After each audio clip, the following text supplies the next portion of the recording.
Bonjour, je m'appelle Armelle et je vais vous présenter un autre regard sur la prière.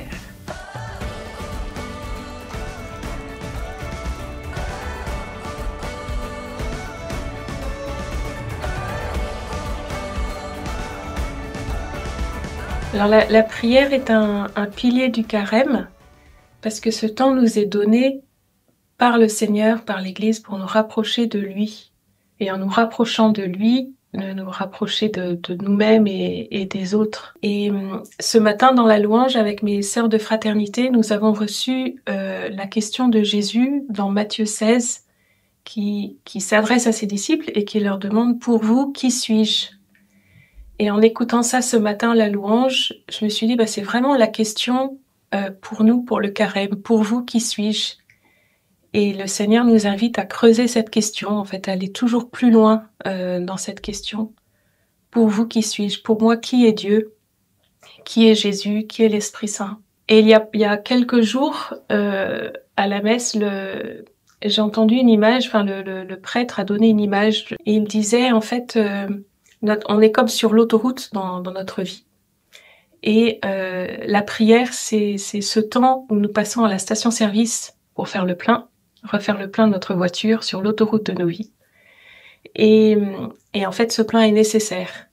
Et peut-être que, en fait, pendant ce temps de carême, c'est vraiment choisir de faire le plein régulièrement dans nos journées, dans nos semaines, pour recharger nos batteries, que nous puissions continuer sur reprendre la voiture, etc. Et peut-être qu'en fait, notre chemin de carême, ça va être ça, c'est de petit à petit mettre en place ce passage à la station-service, ce passage quotidien à la station-service.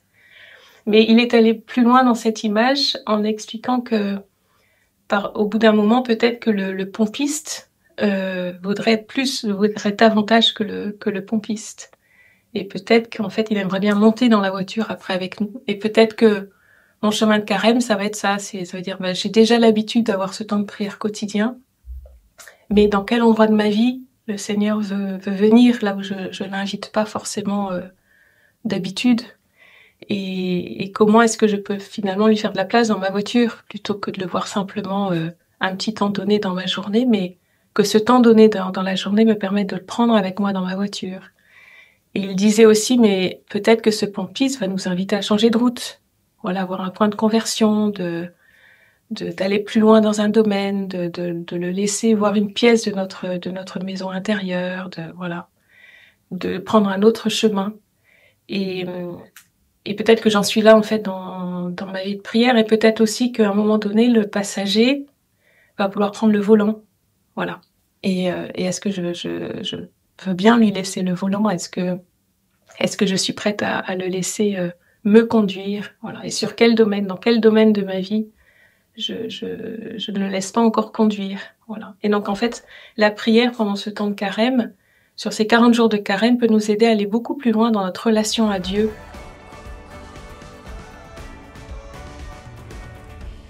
Je pense que pendant le carême, nous sommes tous appelés à un surcroît de prière, d'aller plus loin que ce que nous faisons d'habitude. Que nous ayons déjà une vie de prière bien quotidienne, bien régulière, bien installée, ou que nous choisissions de la mettre en place pendant ce carême. Si nous choisissons de la mettre en place, c'est notre changement notre changement de prière, c'est ça. Si nous avons une vie de prière déjà bien installée, à quoi le Seigneur m'appelle-t-il pour mieux le connaître et me convertir? Et alors ça peut être simplement de choisir de prendre un évangile en continu, par exemple, ou le livre de l'Exode, que l'Église nous invite à relire aussi pendant ce carême, de manière à contempler Jésus aussi tout au long de sa vie, jusqu'à sa passion et sa résurrection, de le contempler, de le regarder prier, justement, de l'écouter dans sa parole, etc. Peut-être que ça peut être ça, une décision. Une autre décision, ça peut être justement, cette parole que je médite pendant mon temps de prière, de la reprendre à un moment donné dans ma journée, de la régulièrement dire mais quel verset je garde pour ma journée que je vais essayer de reprendre, de méditer, de garder au cœur régulièrement dans ma journée. Ça peut être aussi est-ce que le Seigneur m'appelle à garder un cœur de louange, S'il y a des moments plus difficiles où j'ai tendance à râler, ben est-ce que d'avoir un chant de louange pour voilà, rendre grâce à Dieu. Un élément important, c'est que il y a de la place dans la Bible et dans notre relation avec le Seigneur pour toute forme de prière. Toute forme de prière. Pour la louange, pour l'adoration, pour la contemplation, pour l'intercession, pour le cri. En fait, on peut aussi crier vers Dieu. La question, c'est est-ce que ça me rapproche de Dieu? Est-ce que ma prière me tourne vers Dieu ou me centre sur moi-même? Est-ce qu'elle m'élargit le cœur, que ce soit dans mes joies ou dans mes douleurs? Est-ce qu'elle m'élargit le cœur à la présence de Dieu?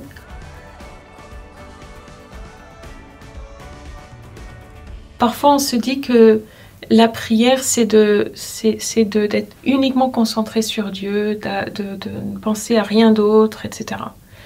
Et puis paf, on a plein de distractions. Ou alors on se dit la prière, c'est d'avoir des belles pensées sur Dieu, d'avoir des choses magnifiques. Voilà. Et puis parfois on est sec, vraiment, c'est le silence total, c'est sec, on a du mal. Et à d'autres moments, on se dit la prière, c'est de ressentir, d'être dans le sentiment, d'être dans la sensation, d'être j'ai senti ou je n'ai pas senti la présence de Dieu. Et en fait, parfois, Dieu nous permet de ressentir sa présence et parfois non. Et en fait, ces trois choses, c'est pas qu'elles sont pas bonnes, c'est qu'elles ne sont pas l'essentiel. En fait, d'avoir des belles pensées sur Dieu ou de ressentir sa présence, ce n'est pas l'essentiel. L'essentiel, c'est d'aller au plus profond de nous-mêmes et d'être en nous-mêmes là où le Seigneur réside. Et parfois, c'est très très silencieux, parfois c'est au contraire très bruyant, parce qu'il y a plein de bruit intérieur. Mais c'est d'être là et de laisser le Seigneur creuser de plus en plus profondément en nous pour que nous puissions le trouver en nous profondément. Je crois que le Seigneur et tous les saints en parlent, nous demandent d'être fidèles, en fait. Si on décide de prendre un quart d'heure de prière tous les jours, et ben d'essayer d'être fidèle. Et si on n'est pas fidèle, et ben de recommencer, de réessayer. Voilà. Et le Seigneur, il nous conduit par la fidélité. Lui-même est fidèle. Et donc, il nous entraîne dans sa fidélité. Et donc, nous, en fait, il faut qu'on le décide. Et qu'on décide le lieu, le moment. Voilà. Et qu'on prenne la parole de Dieu aussi comme guide. Et je pense aussi un élément essentiel pour nous, c'est de rechercher le silence. Parfois, on dit, je vais prier à tel endroit, à tel moment. Mais en fait, c'est très, très bruyant. Et en fait, on a besoin du silence, on a besoin d'un lieu et d'un moment où c'est silencieux ou à peu près silencieux pour pouvoir vraiment être présent à Dieu et à nous-mêmes. Et je me dis par exemple, en fait le téléphone c'est un outil extraordinaire, mais c'est pas forcément le meilleur outil pour prier. De lire la Bible sur son téléphone, c'est mieux que rien. Si on n'a pas notre Bible avec nous, merci Seigneur pour le téléphone qui me permet d'avoir la Bible, mais en fait, le téléphone est un objet bruyant en lui-même. Voilà, parce qu'il y a plein de choses dedans. Et voilà, je me dis, en fait, parfois de lâcher son téléphone et de prendre vraiment sa Bible peut nous aider aussi. Dieu lui-même désire nous rencontrer. En fait, la prière correspond d'abord au désir de Dieu de nous rencontrer. Voilà. Et donc, quand nous prenons notre temps de prière, quand nous prenons ce temps pour lui, bien sûr, c'est pour nous, mais c'est d'abord pour répondre à son désir à lui, de passer du temps avec nous, de nous révéler qui il est. Il veut se faire connaître à nous.